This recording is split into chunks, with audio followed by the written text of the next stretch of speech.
Good afternoon and welcome to IAC Vein Center Accreditation, Exploring the Value and How to Apply.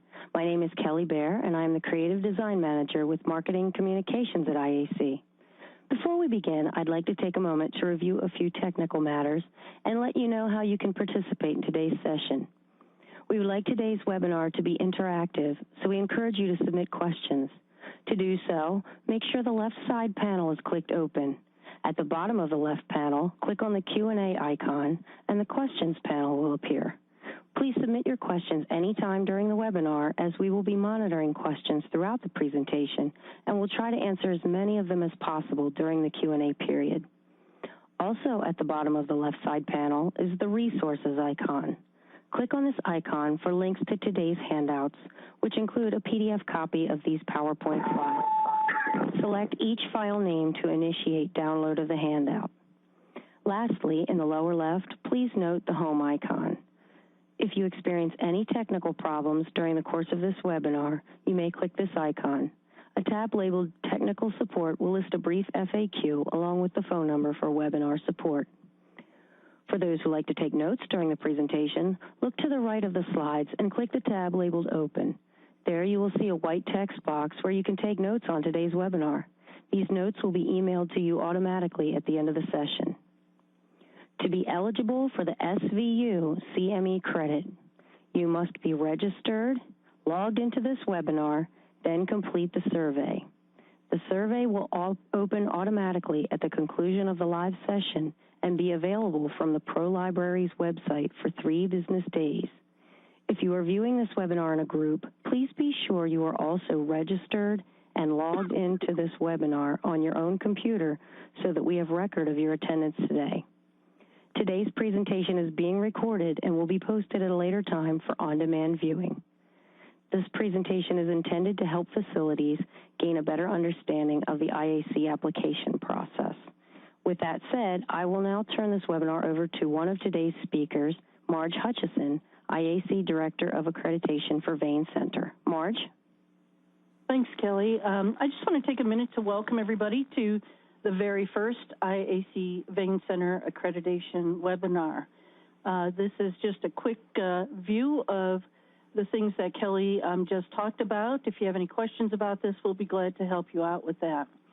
My name is Marge Hutchison. I am the Director of Vascular Testing and Vein Center Accreditation here at the IAC. And I'm going to give you a little bit of background about exactly who we are. I suspect that some of you don't know us at all. The IAC is a nonprofit organization. We deal only with accreditation. We have no other interests. And for the record, our mission statement is improving healthcare through accreditation. And that's the bottom line. That's what we strive for. That's what we work for. And everything we do here at the IAC, we do with that goal in mind, improving healthcare. A little bit of background about us. The board of directors are your representatives to the IAC. This is a list of them and their sponsoring organizations. If at any time during any Vein Center process you have a question or an issue or something, you are welcome to contact any one of these people. They're all listed on our website. Remember, they are your liaisons to us. We do what they tell us to do, and so if you have issues and you do not seem to be able to get them resolved, you're perfectly welcome to contact them or talk to them. Now, basically, what the IAC has done over the past 2 years, those board members that were listed earlier, along with a few IAC staff, we have written the Vein Center Standards for Accreditation. This is basically the Bible of what we do here, the standards for each division. And the standards are all-inclusive. They review the entire organization. We look at doctors, we look at nurses, we look at sonographers, we look at everybody who touches the patient. We look at the facility to be sure that the facility is safe and comfortable and compliant with HIPAA and privacy and those types of things. We look at your instrumentation, and in this situation, we're looking more at your laser materials and your surgical instruments. We look at the protocols for procedures and for all the other additional things that the facility must have in place. And again, all of this information is listed in the standards. A very big, important part of accreditation is quality assurance or quality improvement. And this is where we evaluate how good of work we're doing. And this is a very important part. And we'll get into that in future webinars where we start really looking at our QA, looking at our outcomes, and trying to be sure that we are giving the best quality care we can. The other concept is that you actually do a self-assessment, so to speak. You look at your work, you evaluate your work, you submit it to us, and then we look at it and we give you an objective review of what you're doing from a peer perspective. So those are all the things that are covered. We cover absolutely the entire organization.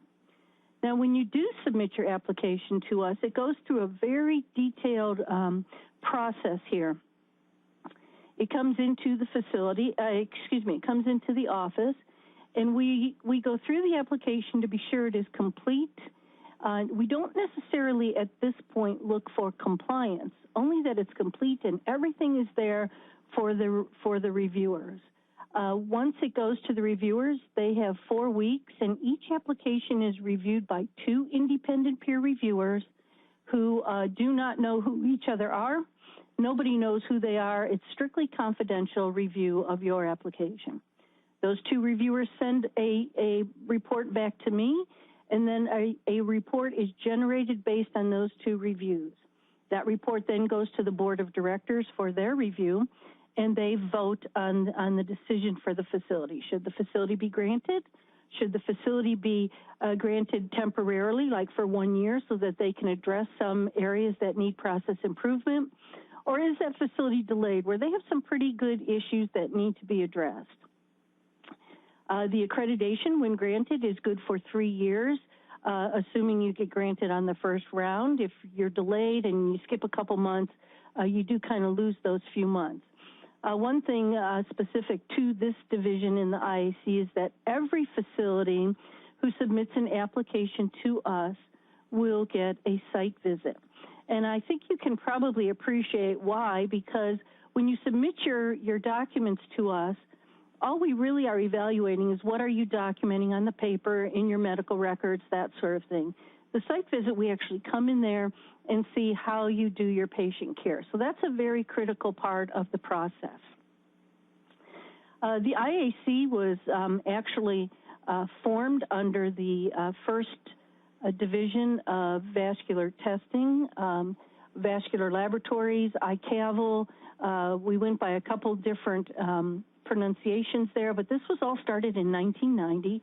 The model was incredibly successful, and we have been approached by several organizations since then. And over the past 20 years, we've launched 7 divisions, and this vein center is the 2nd therapeutic division. This division was modeled off the carotid stent division, and so there's a precedent for what we do and how we do it, and it has been proven to be very successful over the years. Now, why does anybody even want to do this? Well, primarily you want to do it because it improves your practice. It gives you an independent peer review of what's going on in your practice. Of course, we all think we're doing the best that we can, but an objective reviewer can bring some things to your attention that you may not even have realized are things that need to be addressed. It is an all-inclusive approach, so we look at everybody, everything that's done in the facility. It helps you to develop a program, which is, again, is the important critical part to us. Develop the program for tracking and evaluating patient outcomes. As you know, in this world of vein centers, we don't really have any benchmarks for patient outcomes, and so that's one of the goals, is to establish those within the first couple years so that people have a certain level that they know they need to reach. We do find that the accreditation process improves the way your operation is efficiency. It improves your protocols and procedures because you're required to write them down, review them, and it really gives you a perspective to put down in writing what you're actually doing. Of course, this is a great marketing tool for your referring physicians, and this is a very competitive market. So it's a very good marketing tool to say, hey, we're the only accredited facility here, there, or whatever. And so that is a very positive outcome at the end.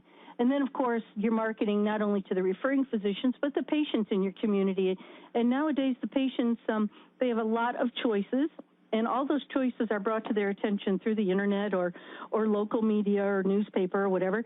And so this is one way to set yourselves apart from all of your competition in your area. Now, the purpose of today's discussion is to show you how you get from thinking you want to do it to actually getting into the process and filling out the application, how to find it, where it's at, and those things. And at this point, I'm going to turn it over to Linda Howard, who is our online programs coordinator. Linda's really the expert and the guru here at the IAC for all online application processes. So we're going to let her take over, and I'll be back a little bit later to help answer some questions. Linda? Thanks, Marge.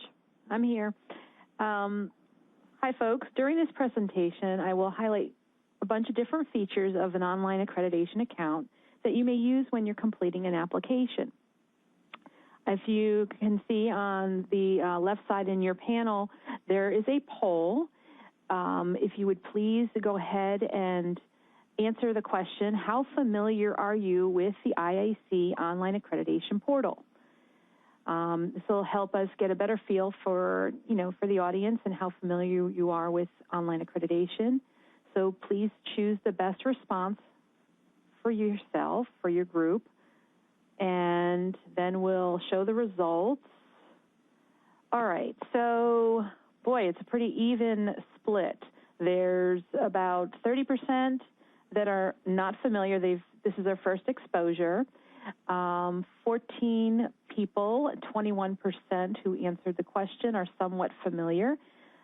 21% are familiar. They've accessed or observed someone access their facility's account.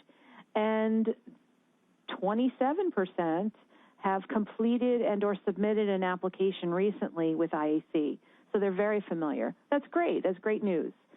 So for those of you especially that are not familiar or only somewhat familiar with online accreditation, I want you to take a moment to imagine the IAC online portal as a neighborhood or community.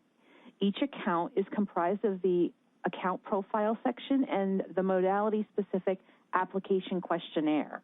During this presentation, I'll provide you with helpful information and describe the tools when utilizing an online accreditation account. Also, we'll review the technical aspects of how to complete and submit an application for Vein Center accreditation. First thing we need to do is we'll start by entering the online portal and accessing an account. To get to the login screen, you may enter the www.iaconlineaccreditation.org URL into your browser, or if you find this box with Access Your Account and Learn More Now buttons on the right-hand sidebar of any screen of the IAC Vein Center website. This is a website too. The portal is a website, but the website that has all kinds of Vein Center information. Clicking on Access Your Account, this button here at the top, will direct you to the login screen. Those are for you that have already created an account or have completed an account, that have an account already with us. You would click that and you would get to the login screen, which looks like this, as some of you have seen.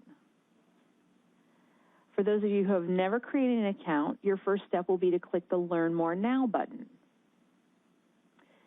You'll be directed to a page here, and you'll need to click on the Create a New Account Now button up at the top and complete the required information in the form that will come up for you.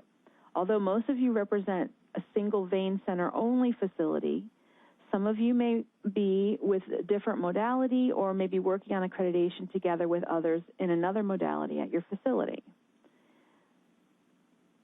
An account in the online portal may accommodate multiple modalities. This concept is similar to multiple families choosing to live together in a single larger house, or the families can choose to live in separate houses. Vein Center applicants who perform procedures at the same primary or main site as the other modalities in an account may share that account. If you have questions about your facility account configuration, please contact the IAC to discuss it with a Vein Center team member. So we're back to the login screen now. Type into the fields your unique user ID and password. And as you can see, the password is case sensitive. If you have forgotten or lost this information, you may click the Forgot Your Password link. After successfully logging in, you'll view the main screen of the account profile. If the account is new or an action on the main screen is needed, a message in red will appear at the top of the screen indicating what needs to be done first. Excuse me. So let's review some of the features in the account profile before we proceed to the application questionnaire. These navigation links appear across the top of the screen, and the floating triangle down in the lower right that will be present on any account profile screen is your access button to the FAQs and live chat features. And this is what happens when you click the support panel, the little triangle there. The panel will appear, and you may choose from live help, the FAQs, or the contact list. Later, when we're in the questionnaire, I'll show you what the support panel tab or button looks like. In the light green box at the top of every screen of the account profile is an important instructional language. If you get stuck or wonder what to do next, refer to this box for directions. The instructions explain that certain fields are required. And what those required items look like, they're indicated by bold lettering and a red asterisk. Also, throughout the profile, you'll notice these blue circles that when you mouse over them, they reveal helpful details for the associated fields. One of the first tabs or sections you will encounter is Manage Users.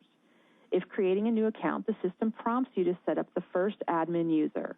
The users are important because they have access to the account and are contacted via email at critical points in the process. For the Manage Users list, you can click and add a new user button or edit the edit link, which is adjacent to a user's name. After completing or updating the information on the user details screen, you'll click Save My Work. Now, I have indicated here on a little message that you do need to click Set Password and then complete the required fields in the left column before you click Save My Work. So you need to click Set Password and Save My Work when you're first setting somebody up. Okay, it's important to please pay attention to your user list. We have had facilities get locked out of their account for various reasons, including changing email addresses and having the only admin user going out of the country or leaving the organization.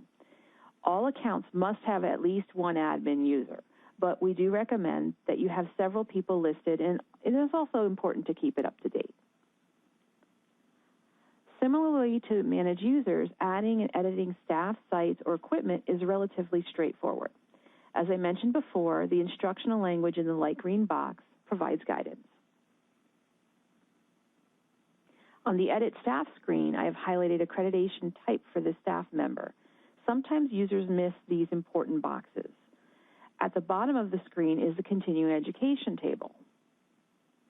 On the Continuing Education table, you will enter the course or certification exam name in the first field, the date the course was completed, and then the relevant hours are entered in the boxes for the applicable modality. Manage Sites is also a straightforward section. I do want to show you first the Edit Site Details screen.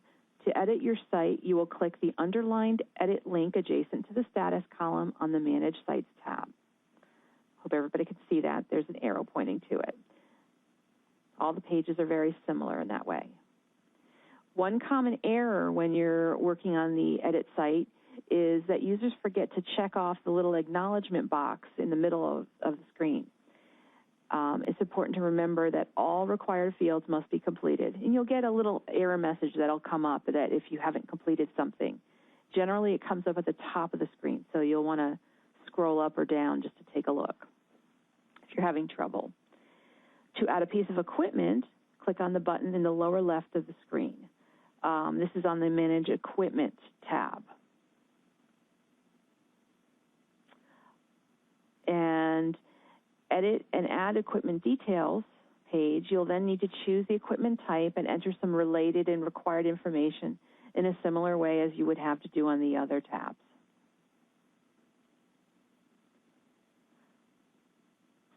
On the Manage Users, Staff, Sites, and Manage Equipment pages, the column headers are clickable links that can help you with sorting your list.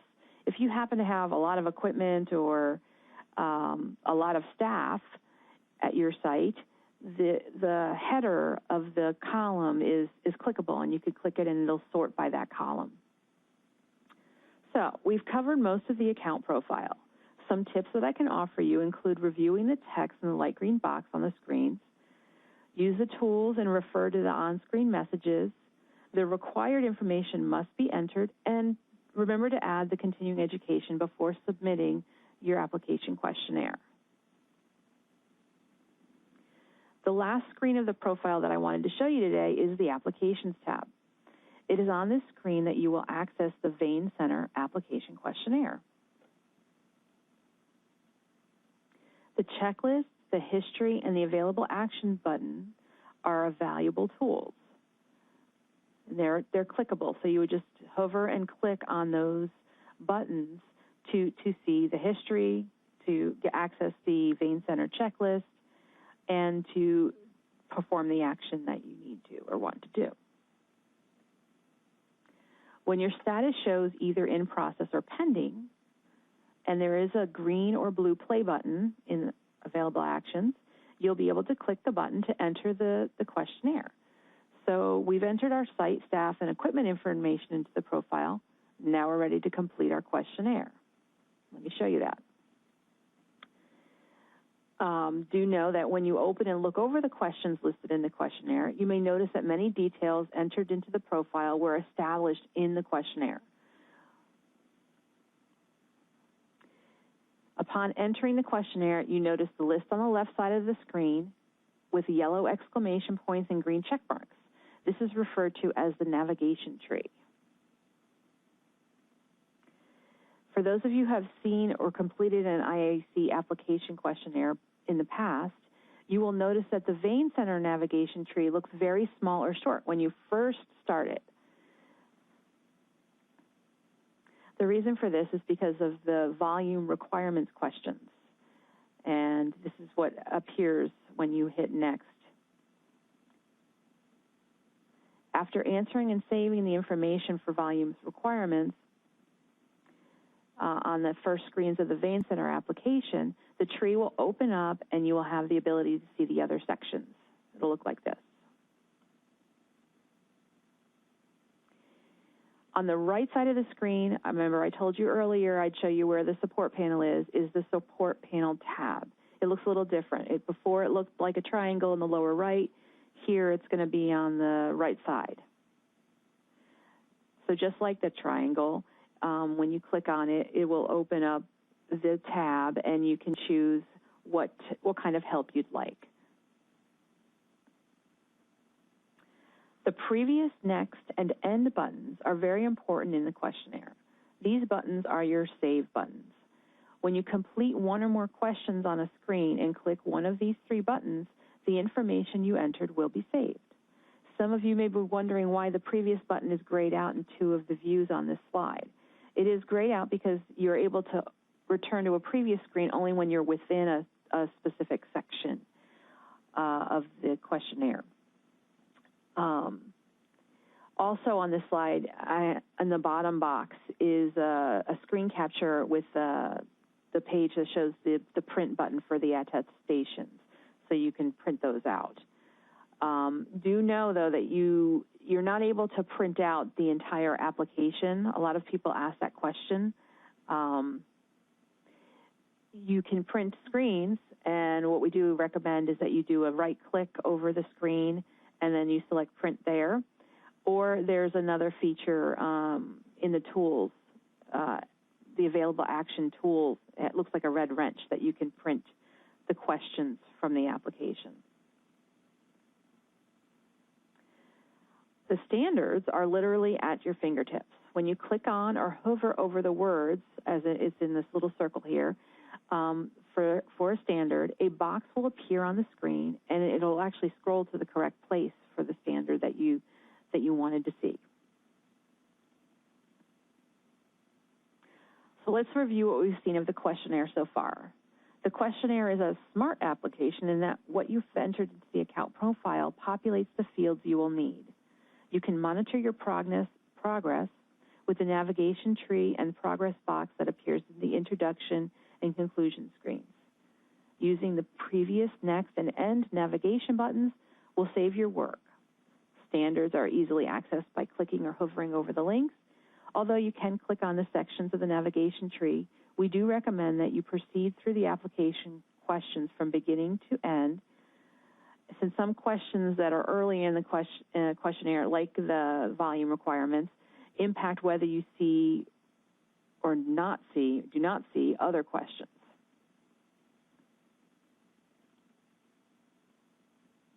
Another important aspect of the questionnaire is attaching files to certain questions, attachment questions.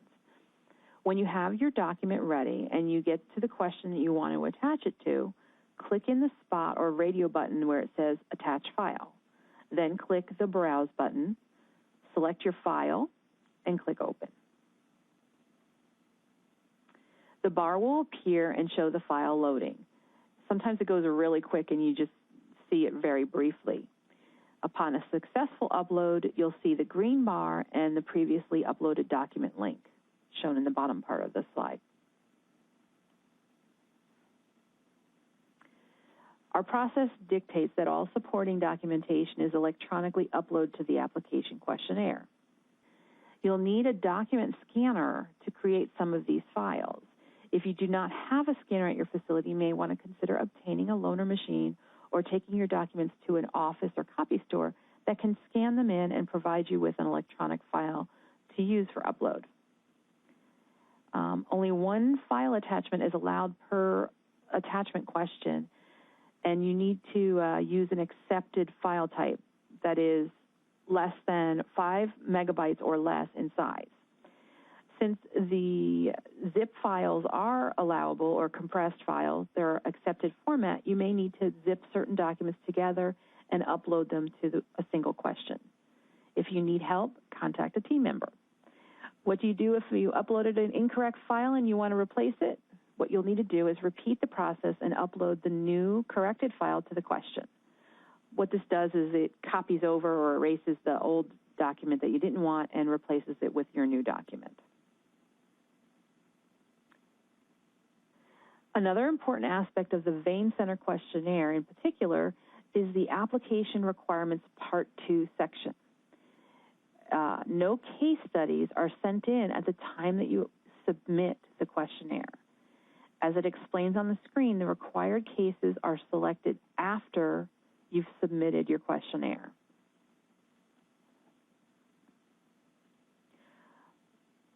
This is what the conclusion screen will look like when the application is not yet complete.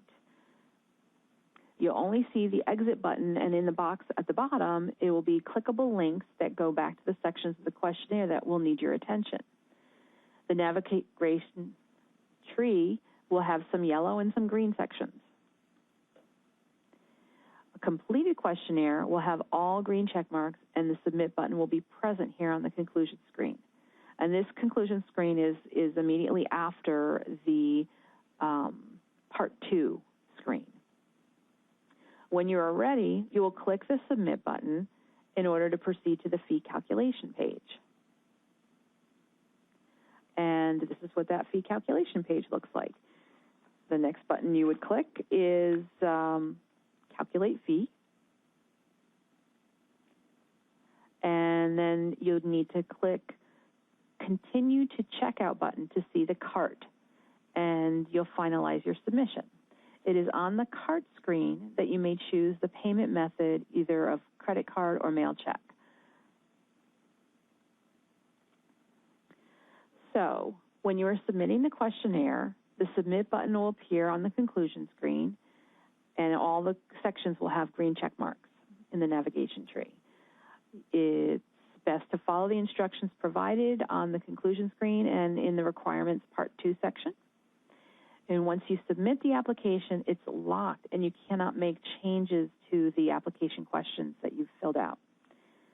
You will be able to view the status and access the questionnaire from the applications link or tab in the account profile. And I'm going to turn it back over to Marge so she can tell you about her team, and we'll start the question and answer session shortly. Marge, are you there? I'm here, yes. Can you hear me now? Yes. Okay, this is like a telephone commercial. Can you hear me now? The IAC Vein Center staff is here to support you throughout this entire process. As you can see from the slide, we have 2 clinical specialists here who will answer all of your questions regarding the technical components of the process or the application. I have 2 in-house staff people who are application experts, and if you have a problem with your logon or you're into the application and you don't know what you're looking at, or you want to look at something that you can't find or something like that, you can call and speak to Polly or Liz. So there's always 4 full-time people here to help you. I'm here sometimes as well, but technically if you call in, you're going to reach one of these people. I highly encourage you to add us to your speed dial. Make sure that we're easily accessible to you know during the business day, like 8:30 to 5. If you have issues outside of that, please don't hesitate to email us. Just get in touch with us, because we would much rather answer your questions and have you complete a good application than submit kind of an application that doesn't really, you know, meet the standards, and then you go through the delay process and all that. So please do not ever hesitate to contact us. We have no way of red flagging your application if you ask too many questions or something like that. So my staff is here to help you. They are the ones that know the answers. They have access to the answers. So try to come directly to us instead of asking your buddies, because you never know what you're going to get when you ask somebody else. So just always, always, always feel free to contact us. Okay, at this time, we will begin the Q&A session. I'd like to introduce Ryan Howard. He's the IAC Compliance Project Administrator, and Ryan will be assisting Marge and Linda with the Q&A session today. Ryan, would you like to start us off with a question? Sure would. I got a lot of good ones here. So, Marge, Eileen was curious, who is considered a provisional staff member? Provisional staff is for people other than the medical director who have limited experience in the vein center. Say, for instance, a nurse or even a physician who's been there a short time. They don't quite meet all the criteria for the pathway. They can become a provisional person while they're learning their techniques. So while they're learning how to do the procedures or the sclero or whatever. So they have the basic qualifications, but not the clinical expertise, not the numbers of cases that they need. All right, Marge, got another one for you. John says, our office currently uses an outside vascular accredited ultrasound company to come into our office to do our ultrasounds pre and post procedures. Will they be allowed to continue to operate in this fashion? They absolutely can use outside services. They have to be accredited, but you said this one was. But you do have to include those people in the application, because we need to know that the people who are giving you the test results to perform the procedures, we have to be sure that they meet certain criteria for their qualifications and training and experience. So even though they're not your particular employees, you do have to give us the basic information about them. All right, and Jamie was curious what the total cost for the initial application is, and does it cover the cost of accreditation for 3 years, and does it include the site visit? Yes, it is a 3-year cycle of accreditation. The cost is $6,000. you pay half of it up front, and then a quarter of it in year 2 and a quarter of it in the next year. And yes, it includes the application, the review, the site visit, everything out the door. Okay. And Larry was wondering, is it necessary to be accredited for venous duplex diagnostic testing as a prerequisite for vein center accreditation? Yes, you must either have an accredited diagnostic testing center in venous disease, or be affiliated with one. So like that other question, the group can come in. You don't really own them, but they can come in and do studies.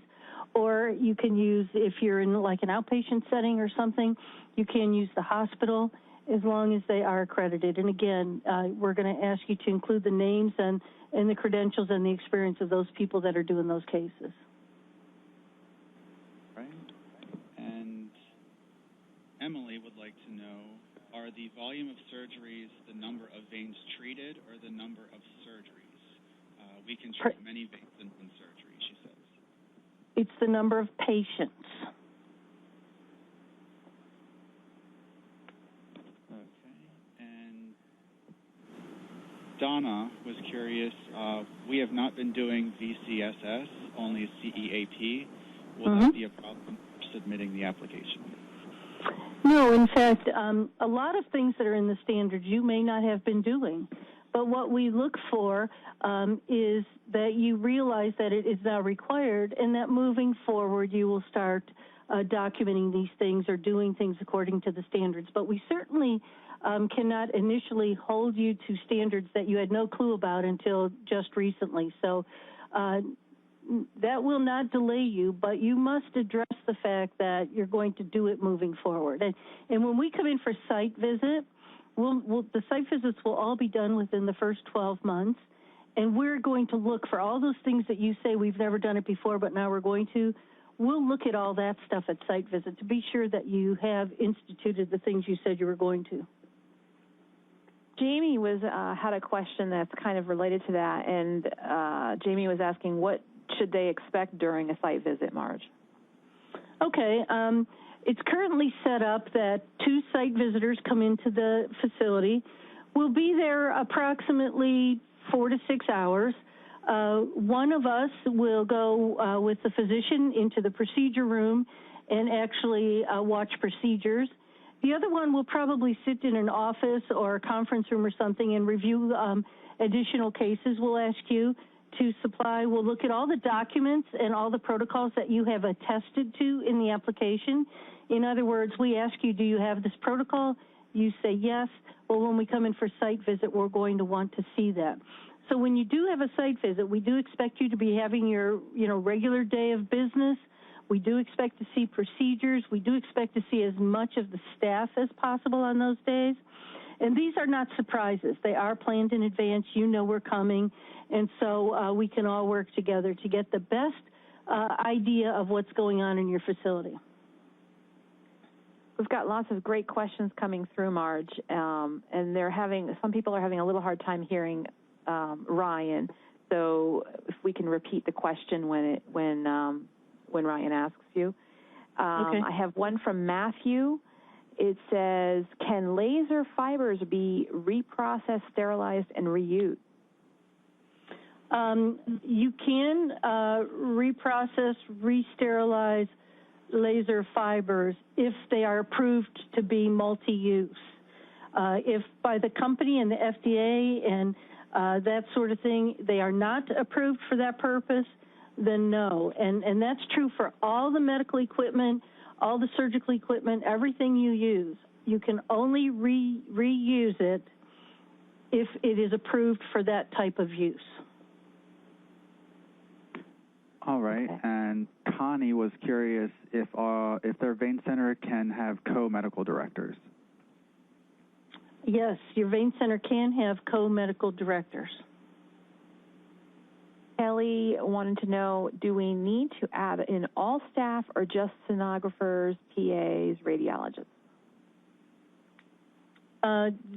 Do they need to add, what was it, Linda? Could you repeat it, please? It was, do we need to add in all staff, or it must be, do we need to enter all staff or just the sonographers, PAs, and radiologists? Mm-hmm.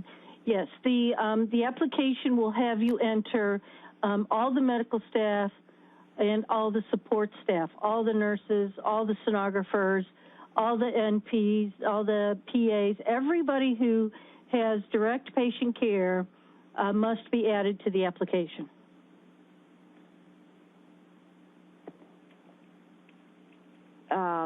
Ivy asks, do you visit or survey the site seeking accreditation, or is it more of a desk audit? Oh, no, it's a site visit. Both of us will come in there and you'll see our little faces. Okay.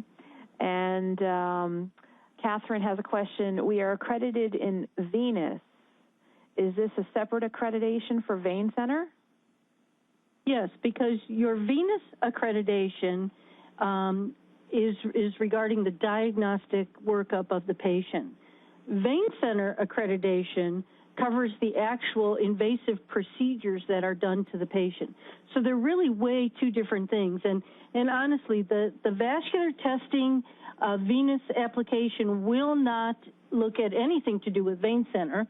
And the only part of the ultrasound procedure that Vein Center looks at is the final report that gives them the indications to do the procedures. But they're very, very different in many ways. Okay. I've got a question from Kelly here. She says that we have changed parts of our protocol to adhere to IAC standards. Do we need to wait until we have 3 months of case studies now, or can we note that we made the changes? No, you absolutely can just make a note that the changes were effective as of this date. And I highly encourage you, in the application, there is a section at the end that says notes or comments or something like that for the IAC staff. And that's where you put those things. You give us tips. If you look at your application and you see that, oh boy, they're going to wonder what the heck we're doing here, then give us a heads up either in that section or write a letter to us or an email or something and explain it to us so that we have it on record. Again, we do know that you did not know about the standards over the past year, and so certainly we do expect many people will be starting off new processes now. So we just need a heads up to know that you know that it's a requirement and that you're doing it. AJ asks, when staff leave and new folks are hired, do we have to be informed? Does IAC have to be informed? Well, in the application portal that Linda talked about, in the very beginning, there is a section that talks about staff. So what you need to do when that happens is go into the portal and deactivate the person who's gone and activate a new person. So you put in all the information for that person at that time. Now, only if you have a change in medical director do you need to officially notify us with a letter that says, now we have a new medical director, and this is the information about him. You'll be required to submit some application pages because we need to know that that person who's in charge of the whole center is qualified and experienced. But just for routine staff, go into the portal, change it, and then we will, when we see that, we'll have it downloaded to our database. All right, and going back to site visits, Donna was curious, if it requires a site visit before accreditation, does it really take a year to become accredited? No, the site visit is not before accreditation. You submit your application, it goes to review, it goes to decision, and if you are granted, whether it be for a 1-year period or a 3-year period, within that 12 months, you will get a site visit. Everybody, and now we're even debating whether everybody who submits the application, regardless of their decision, gets a site visit in 12 months. That part is not actually determined right now. Currently, it's if you're granted accreditation, you get a site visit. So the grant comes first, and then the site visit. Okay, Emily has a question. Can they get accredited if they just perform, this is a tough word, phlebectomies and RFA? Yes, you absolutely can be accredited performing only a certain type of study or procedure, and that's spelled out in the application and in the standards. You do have to perform 2 of the 4 procedures, and so and there are volumes attached and that sort of thing. So, but the standards are very clear about that. But it is okay if you don't perform all 4 procedures. Eileen would like to know if they have to have AAAHC accreditation. No, you do not have to have it, although many of these facilities do, because it's all you had available to you. And so you do not, and I think, hopefully over time, maybe this accreditation will take the place of that. But I do appreciate that many of you already have it. Anna says, can the doctor perform sono exams? Sure. If you're talking diagnostic, they certainly can, as long as they meet the vascular testing diagnostic sonographer criteria. And they certainly can in the vein center world if they're doing their own ultrasound during the procedure. They just have to show through the application process that they're competent and experienced and they have the training. All right, and Stephanie would like to know, do all technologists need to be RVT within the practice? No, currently one technical staff person has to be credentialed. Now, I will say that in 2017, the Vascular Testing Division is requiring everybody who's in an accredited facility to be credentialed.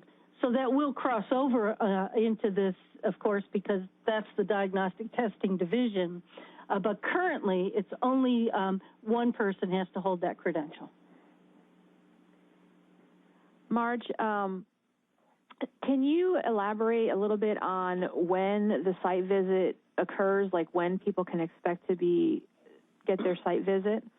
Billy's asking, we haven't had the site visit yet. When will we be getting one? So, well, keep in mind that the site visits will be performed on facilities who are granted accreditation. And currently, we are in the process of doing them now. They are a little bit rigorous because it does require 2 people to be away from their regular jobs and do this. But we hope to stay on top of it and get them done pretty quickly after you're granted. But that's why we have the 12-month period, because it depends on the total volume of applications that are received and granted, depends on how many we have to do. And so we're going to plug away at them. And, the first couple here, of course, are being done in a very timely fashion because we don't have a whole lot of them. But we'll see how that plays out and how we develop the site visitor pool and that sort of thing.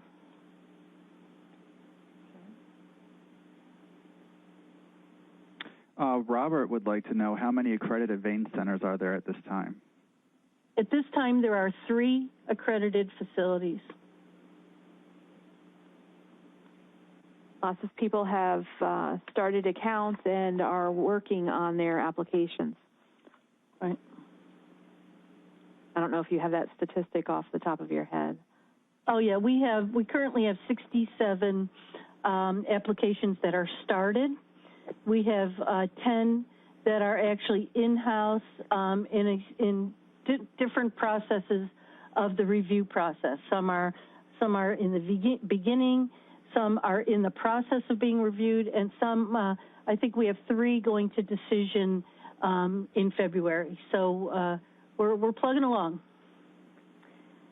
Okay, Carol Ann is asking or explains that she does surgeries, or they do surgeries off-site in the hospital. Do they need to share the OR staff and hospital OR equipment on the application?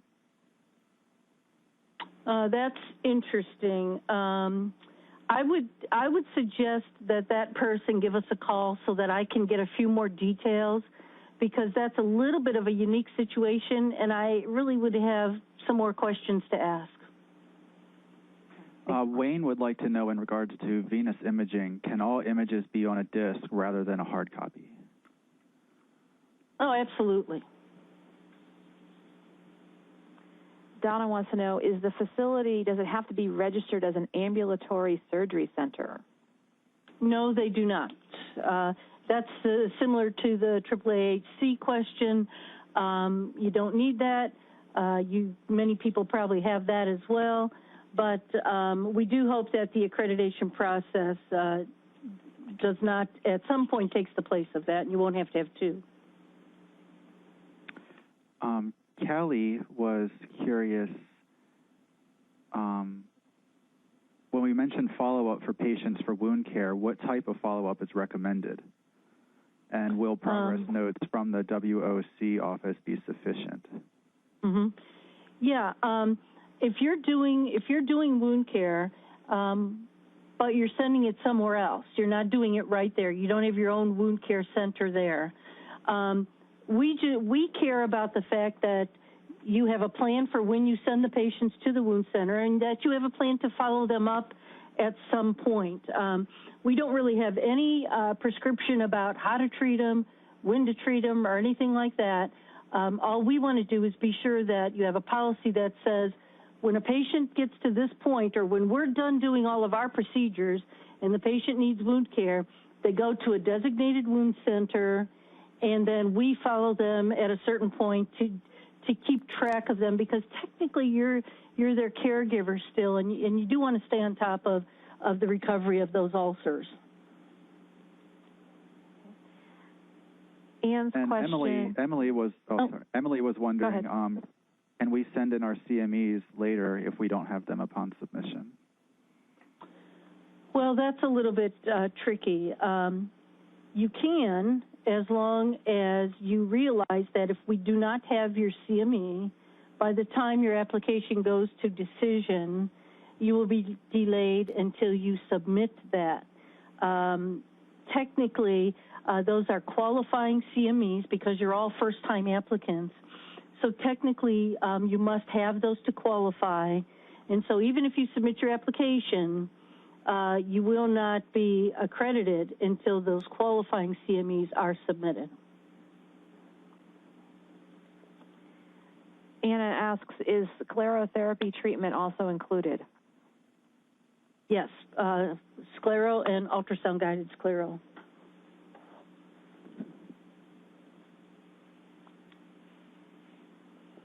Does the facility, Stephanie asks, does the facility need to be accredited in reflux testing or just venous Doppler to work with Vein Center? Well, there is no specific diagnostic testing accreditation for reflux. It's all in venous, peripheral venous. Now, for Vein Center application, we do ask that the sonographer has a certain number of dedicated diagnostic reflux studies, and so that's about the extent of it. The Vein Center application really doesn't have a whole lot to do with the diagnostic workup part of it, except to say that the person who's doing your ultrasound for the Vein Center has to have experience and training in venous imaging. But there really is not much crossover between those two. Jeff would like to know, aside from applying for individual accreditation, such as extracranial, peripheral, vascular, and visceral testing within a vascular lab, are there any other significant differences between the application process for a vascular lab versus a vein center? Wow. In my opinion, if you want my opinion, the Vein Center application is much easier because we don't require near the documentation to be submitted up front. You don't submit any cases. You submit your patient log, and we will request the cases we want to see. And think about it, because when we're looking at your initial application, we're only looking at your documents. We're not really looking at how you perform your procedures and that sort of thing. So in my mind, the Vein Center application is easier. But remember that vein centers are getting a site visit. You don't get that with diagnostic testing, and we learn a lot of information on the site visit. So at the end of the day, we still get all the information we need, but in Vein Center, we come out and look for it, and in vascular testing, you have to submit it and prove it to us. Okay. Joe asks or explains that he has nurses that work in separate modalities. Some work with sclerotherapy and some with procedures. If they are listed on an application, is it expected that they do all the modalities? Oh, no, not at all. You can list your nurses and tell us exactly what those nurses do. Now, you do have to be careful because nurses are allowed to do different things in different states. And so if your nurses are doing things over and above average nursing responsibilities, you're going to have to be sure that it's included in their scope of practice and their state nursing license that allows them to do those things. And generally, I would say the nurses probably know whether they're allowed to be doing what they're doing. Alyssa would like to know, do all CMEs have to be venous? All CMEs have to be venous related, yes. Yeah, there's several questions about continuing education. For example, Wayne asks, his surgical tech helps with surgery and sclero. Does she need to have CME? Can you elaborate a little bit more on the CME requirements, Marge? Yeah, pretty much any person who has direct contact with the patient must have appropriate CME that tells us they are experienced and trained and up to date with current practices. And Ashton says his vein center or her vein center opened just 9 months ago, and they only do RFA procedures and compression hose therapy. Will this allow us to still apply even if we do not do sclerotherapy here? We are located in a hospital.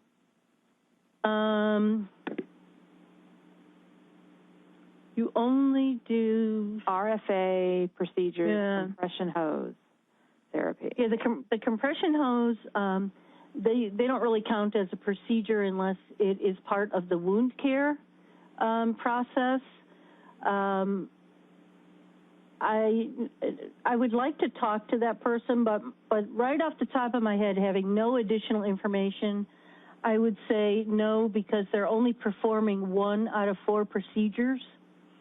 But I would like to talk to that person personally, okay, or have one of the staff talk to them. Okay.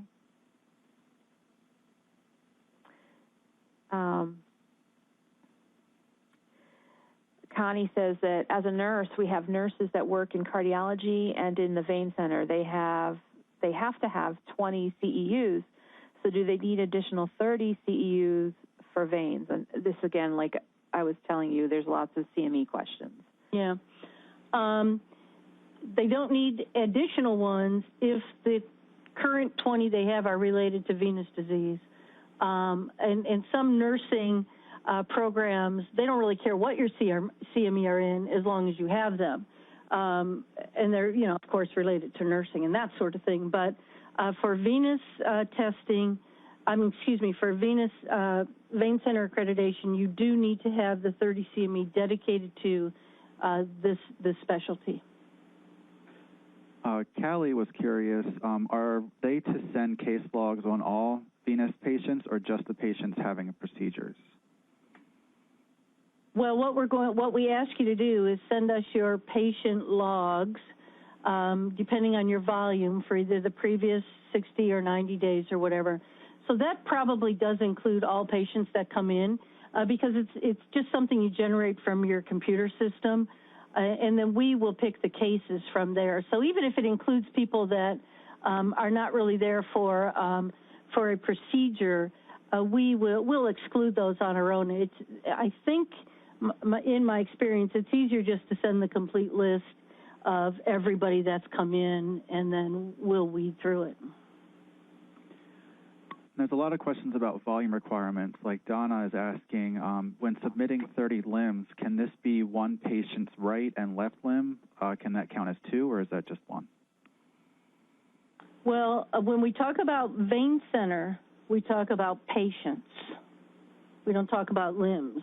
When we talk about diagnostic testing, we talk about limbs. So it sounds to me like you're kind of mixing the two divisions up, which I think is going to be a common situation. But when we talk about vein center, we talk about patients. So it doesn't matter if patients had one or both limbs done, we're going to want to see it.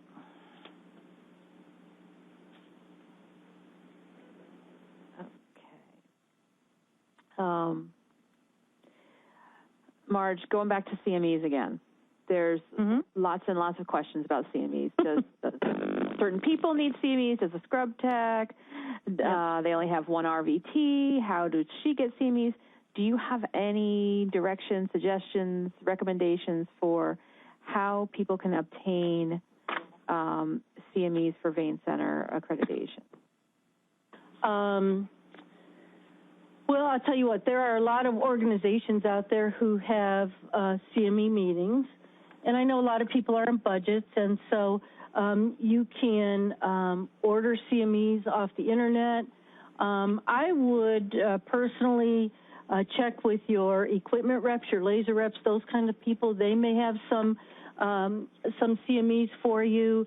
The internet, I would just start looking for them, because again, this is something that's not ever been needed before.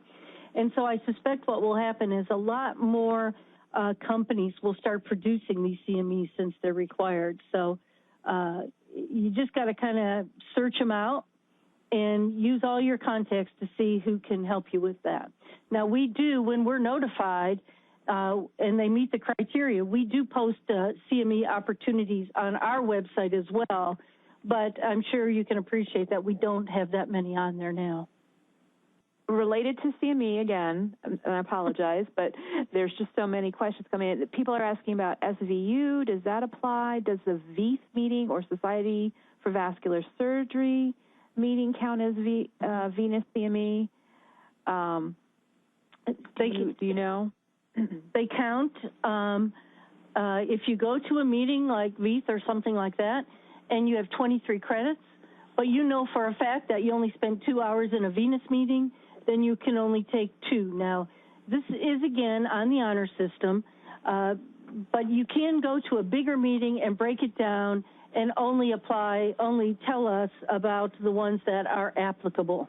Now, if you go to a full vein meeting like AVF or ACP or something like that, then, of course, you could take full credit because that's all on the same topic. So you just kind of have to, be professional and ethical about it and work that way. John was wondering if there is a checklist available for the site visit requirements prior to the visit so they can determine exactly what's going to be looked at. Oh, yes, there is a checklist on our website. And prior to the site visit, I'll send you an email, and we'll get it scheduled. We'll talk about it. I'll tell you exactly what you need to do. So don't be fearful of the site visit because, remember, you're already granted. We're just coming in there to be sure that you're doing what you say you're doing. And if you are, then you don't have to worry about it. But, yes, there's a checklist on the website, and I'll send you all that when we schedule the site visit. Okay, Chris was curious. On the reports, does accreditation require the ICD-10 code on the final report? Absolutely not. We don't have, we prefer no reference to ICD-9s or CPTs or any codes at all. We prefer everything to be spelled out simply because a lot of people don't know what those codes mean. And so you send the case or the documentation off to another physician, they may not even know what that means. So you can have it on there, but we do also request that you spell out exactly what we're talking about. And just as an FYI, we don't look at your billing things at all. Now, if in your documentation there happens to be billing records that are submitted along with it, we just disregard that. We have nothing to do with your billing practices other than the fact that you do attest that you are in compliance with legal billing practices. But other than that, we don't even look at it. Hey, Lisa's question, we do procedures under local tumescent anesthesia only. Do we need to have a crash cart and AED? Well, yes, everybody needs to have that because first of all, that's quality patient care to be prepared for anything. And we never really know when we lay the patient on the table what underlying issues they have. And so a lot of people consider all of that emergency for moderate sedation or greater. But the board really feels as though that is documentation of quality patient care. And you don't need like a regular crash cart like you see in the hospital. You can get one of those crash medication boxes, just so that you have the basic medications there until the EMT guys get there. But yeah, everybody needs it. Okay, Marge, I'm going to read one more question. There's just so many, and I know that we usually follow up afterwards, and I'm sure Kelly will explain that. But there's a question that Marcia has, and she's asking for recommendations on how to document the number of cases each physician performs. How to document that? Well, you can do it, I guess there's a couple different ways. You can do it by a hand log on an Excel spreadsheet or something like that. In the current EMR systems, sometimes you could just put the doctor's name in somehow and the EMR system will generate a report. So there's a couple different ways, and I think, at least in my limited experience with vein centers, most of them have some type of EMR system. And so I would suggest that you check with your rep or your whoever it is that helps you with that to see if the machine, if that system can't put out the report. Okay, Kelly, you ready to wrap us up? Yes, that sounds good. Thank you to Marge and Linda and Ryan today. If everyone would please feel free to contact the IAC Vein Center team with any questions that were not answered during the Q&A session. To receive continuing education credit for attending this webinar, please complete the survey, which will appear on your screen concluding this session, and also be available for 3 additional business days at the IACProLibraries.com website. In the upper left, you'll click on My Webinars. Look for the title of this session, IAC Vein Center Accreditation, Exploring the Value and How to Apply. Beneath this title, click the link Take Evaluation to complete the survey. Your certificate can then be accessed and printed from the very next screen and anytime thereafter through a new link on the My Webinars page called View Certificate. If you have any questions about the survey, please contact us at webinars@intersocietal.org. Once again, we thank you for joining us today and appreciate your participation.